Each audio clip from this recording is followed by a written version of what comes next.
been gone for a while. I really don't have an explanation either. I'm slacking. But today we are back with another episode of A Brief History of, and today we'll be covering the now very popular Champion. As you can see, I'm not wearing a Champion hoodie, but I am wearing sweatpants, so I guess that counts for something. But yeah, here we go. That's so stupid.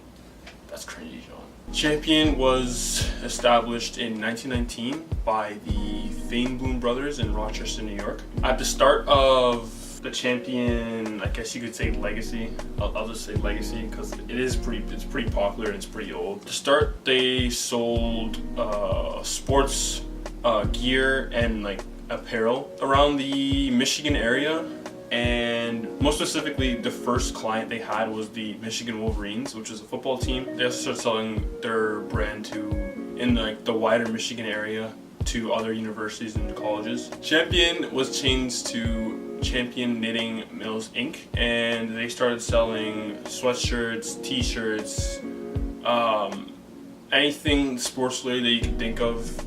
They sold, like even like, I don't know, like socks.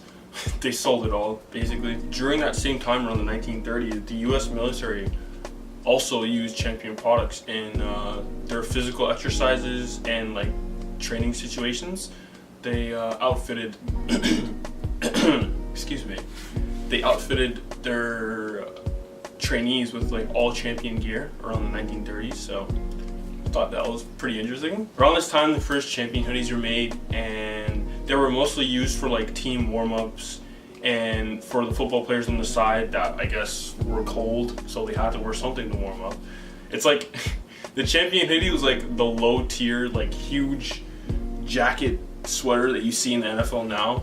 Little jump, not little at all, actually like a 30-year jump. In 1960, was the first time they started using the actual C, like the C on the left sleeve of the sweatshirts and sweaters. Around this time, Champion was making some pretty big moves. They partnered with the NCAA and they also partnered with the NFL, so they're making their cash, like for sure. Champion also was the first athletic sports company to produce the reversible t-shirt, and surprisingly, like the nylon fabric penny. I'll show an example because I don't know if you know exactly what I'm talking about. This is actually my old one from Assumption. As you can see, you know exactly what fabric I'm talking about, like the holy stuff that you can reverse basically.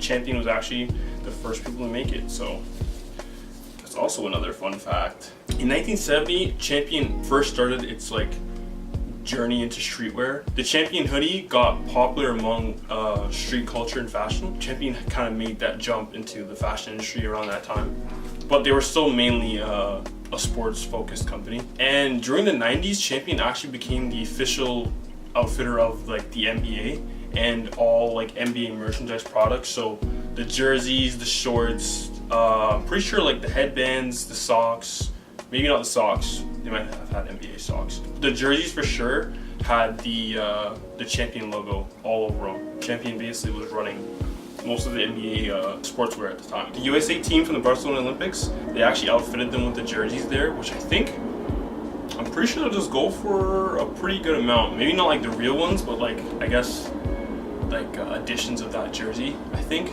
are pretty sought out for. Like they're pretty cool, like I'm not gonna lie. So actually this is probably the most interesting part in I guess the Champion storyline.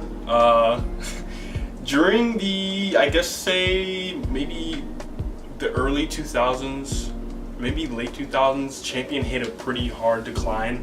They weren't as relevant in the sports, like the sports scene, like the NBA, the NFL, that was getting taken over by, I guess, Nike, Adidas, and maybe Under Armour.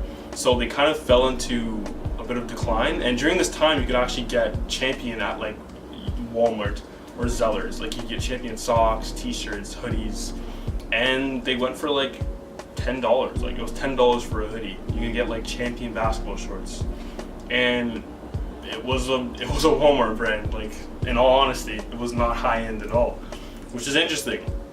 because out of nowhere, I'm saying, I think because I actually saw this happen when I was in high school. In 2016, I think, maybe a little bit further than that, I think Champion hit, I don't know what happened.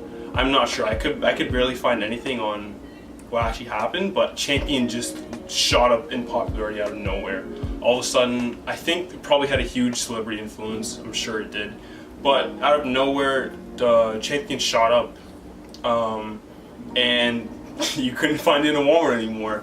Now you can only find it in like Urban Outfitters and all these high-end stores where the t-shirts are $30 and the hoodies are $40. Basically, Champion is a powerhouse now. I can definitely say that. It's one of the biggest streetwear brands now. It's up there with Supreme.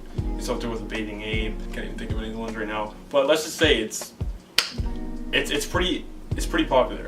I think most people can agree on that. This has been a brief history of Champion.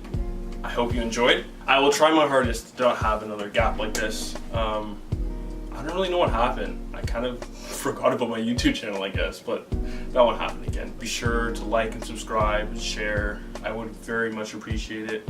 And I'll see you guys next time.